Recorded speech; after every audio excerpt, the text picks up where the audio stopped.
Rozali, Ilham, dan Rusdiansyah, tersangka pengedar sabu-sabu di kawasan 11 Ulu Palembang, dibawa ke Polsek Seberang Ulu 2 Palembang setelah ditangkap di rumah mereka. Penangkapan yang dilakukan unit reskrim Polsek Seberang Ulu 2 ini setelah mendapat laporan tentang kegiatan ketiga tersangka. Saat ditangkap, polisi menyita 55 gram sabu-sabu yang akan dijual tersangka.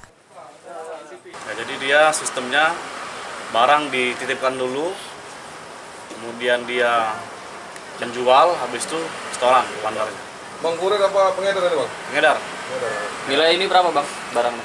5 kantong. 5 Nilai kantong jualnya ini berapa? sekitar 33 juta harga rupiahnya. Sudah berapa lama dia jadi pengedar bang?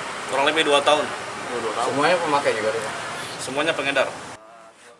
Berdalih tak punya pekerjaan hingga tertarik mengedarkan narkoba tak membuat mereka lepas dari hukuman. Mereka terancam hukuman minimal 5 tahun penjara.